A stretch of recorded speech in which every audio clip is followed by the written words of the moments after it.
So I'm here with the lovely Nicholas McDonald. How are you? I'm very good, yeah. I'm good, thank you. And we've got you back in Scotland at last. I know, it's so good to be home and seeing all my friends and all my family and just getting my own bed. Back to normality, I know. Well, kind of normality. Yeah. Right, tell me about the X Factor experience. I know it was massive. What are some of the highlights? I'd say the biggest highlight for me was probably getting through at judges' houses because I was so nervous back then, and it was so hard because there were 6 lads and everyone was amazing, everyone deserved a chance, but as Lou kept saying, there's only 3 spots, there's only 3 spots, and you got that far and you wanted to just go into the live shows and just go on and do it, and it just felt, if you failed there, it would have just felt rubbish, do you know what I mean? And the boys were really good, weren't they? They were like the strongest category. Everyone was brilliant, so it was tough. Yeah, it was really hard because, as I say, like, everyone was amazing and everyone deserved a chance, but there was only 3 spaces and I'm so happy I got one. What was it like when they told you that you were going through?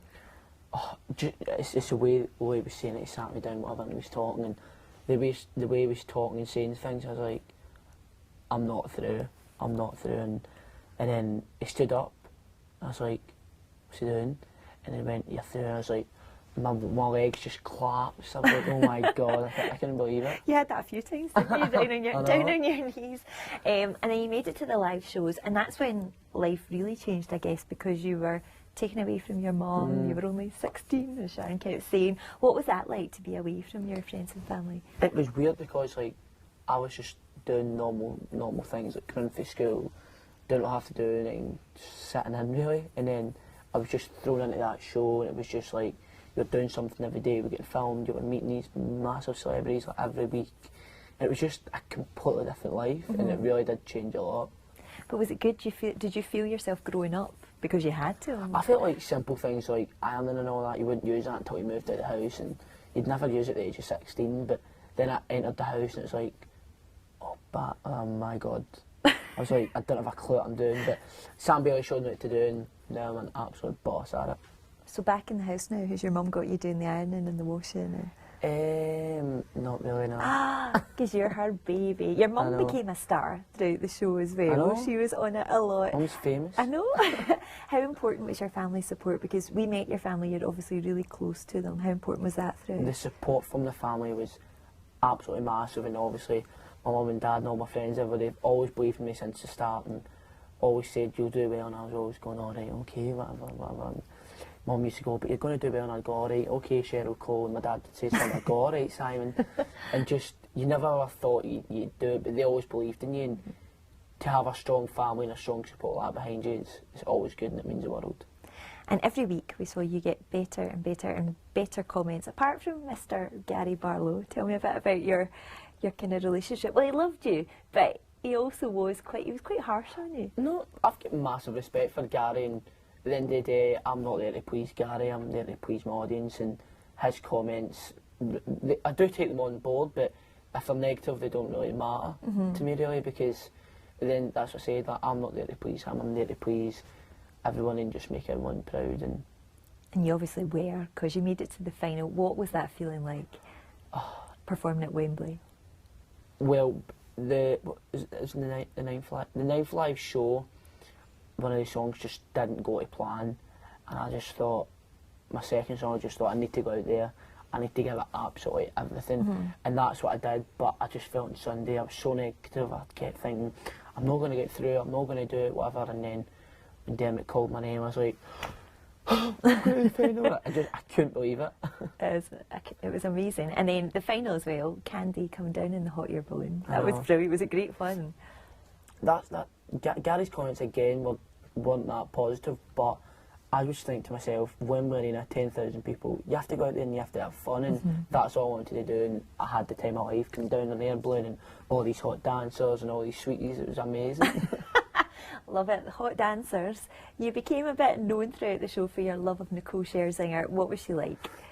The thing I loved about Nicole is that she was like so down to earth, and she's like a worldwide celebrity, and she used to just come into the house sometimes and just not even tell anybody she's coming, just come in and just sit and talk to her about music and things like that, and just different things. And that's the thing that I really liked about her, because you'd think, oh, because she's a big world celebrity, she would be all look at me and all this, and she's nothing like that, and that's what I found really nice about her. And were your male friends jealous that you got a wee nickname from her, Nicky Blue Eyes? They definitely were. Like, I remember when I did my second arena edition, she used to come on the TV and do the shampoo advert, and I used to go, oh, I've kissed her. They used to be so jealous. You can dine out on that one for years. And Sharon Osbourne loved you as well. What was she like? Sharon was like the grand figure. She was just. I'm sure she'll love you for that. Like I used to go into just Sharon's dressing room, just talk to her and meet her dog Bella. Oh. It's the cutest thing ever. Want my name for Christmas? My mum's not getting it. But Sharon was so nice, and she was so supportive, and she was backing everybody 100%. And I got to meet like Ozzy Osbourne. I get to meet a full family, and she was such a nice woman, and I'm really going to miss her. I'm so glad. I love her. And Louis Walsh. Now we love Louis. He was great throughout. Then in the final, what was that all about? Telling people to vote Sam Bailey. It was a bit weird. I was just sitting on the TV going, oh, right, okay. How did you feel about that? Did it knock your confidence any? It never knocked it. It just made me actually boosted my confidence up to go and just give it more, and that's what I did. And I was just so happy that Sam won, and that's what I said. If I was getting beat by anybody, I'd take it off her, because she's worked so hard for 20 years to try and do something with her life, and she's been worked as a prisoner, she's worked in pubs, she's did everything, and she's just She wasn't a prisoner, she was a prison officer. I said that, and it's a fact when she was a prisoner. Just to clear that up. No. She was a prison officer, she did everything, and she's done all the pubs and clubs, and she's done cruise ships, and she just never got anywhere, and she just felt she was failing, and now she's got this opportunity. It's like the biggest break of life, really. And does she take care of you? Because even after it, she was like, the first thing she said was, "Oh, this boy's going to go on and do amazingly and stuff." I'm on the phone to her like all the time, and last night I phoned her. I was sitting going to Calvin Harris, and I was on and the radio was playing, and she went to #1, and I phoned her, and I was singing it to her and all that, and she was just telling me how busy her week's been, and how much she's missing me, and how much she can't wait to go back on tour and do what I have to do. That'd be so nice. Speaking of the tour, you looking forward to that? I cannot wait to do the tour, because just over there's a hydro. I know. What was it like last night being there going, I'm going to be on there soon? It was mad, like walking up the stairs and just seeing all the people. You're like, there were so many people, and just to think like, we've sold that out, and that's my home ground, and I'm going to be performing there. It's mad. It's going to be so exciting, and catching up with everyone, because you were so close to people like Sam Callahan, Luke Friend and stuff. Are you missing them? It's sort of weird, like being in the show and then just coming home and not seeing them every day. Cause you had breakfast with them, lunch, you done everything with them. Probably it was about everything. But and then just like one day being with them, the next day it's just been like being back home.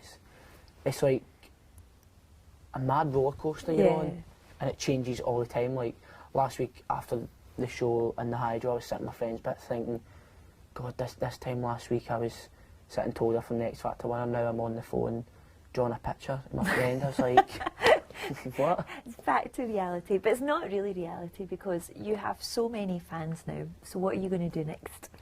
The next thing I'm going to do is hopefully do the tour and do well on that, and then hopefully get signed and do whatever I have to do and bring out an album for Christmas, and maybe even before Christmas. So exciting. What kind of music do you want to do? I want to do stuff like what Bruno Mars does. Like, he is easily got the best show of the year. Everybody keeps saying, oh, you have to go and see him, you have to go and see him. And just the stuff he does, like, he does the love ballads, everybody loves him, and he does his upbeat stuff, and it's just like, he's the main person, like, everybody loves him. And he's got a good balance, hasn't he? All his songs are always on the charts. Yeah, and you sang one of his songs, and it was for your little sister, wasn't it? But how was that? Was that really emotional performing it? Like, I remember her saying, oh, that's my favourite song. I was like, we have to do that. And I told them, and they said, right, we'll do it. And I was like, thank goodness, because that's one of my sister's favourite songs. We have to do it. It's so cute. And obviously, you, as I said, you've got tons and tons of fans, a lot of female fans. And then there was a nice story in the paper about some girl that was your girlfriend or ex-girlfriend. That was just confusing, because she just went to the papers and said we went out, and I was like, is that it? I was like, why go to the things people would do for attention, it's just a joke, you know what I mean? And I was just like, I was just a bit confused, because she says something about admitted in never out with anybody, one, I didn't want to talk about it in front of 10 million viewers because it had not. I didn't want to even talk about it in front of the nation because I thought it'd be so disrespectful, me talking about her family and our relationship, and I was like 14, 15. It was like, why did you say that? She must love you. No, I don't love her. So, just to clear that up. So are you single just now? Definitely. And on the lookout? Well, just a bit. That's a maybe. Look out, girls. And you got mobbed in Nando's the other day, is that true? It was mad, like, all these lads, like, I was in the show last night and I was coming out of the toilet and all these lads were just sitting going, this guy walked on, he's like, oh my God, man, you could put all the birds in here. I was like, I'm just here to watch camera. Like that, yeah, I could, you know. No, that's brilliant. And have you been approached by managers, record labels? I've been in a few meetings, but nothing's like 100% yet. Obviously, my mum's still a manager, and she'll be like the main dog, so everything will just have to go through her. And who were you closest to in the house? I would say Sam, Luke, and Sam.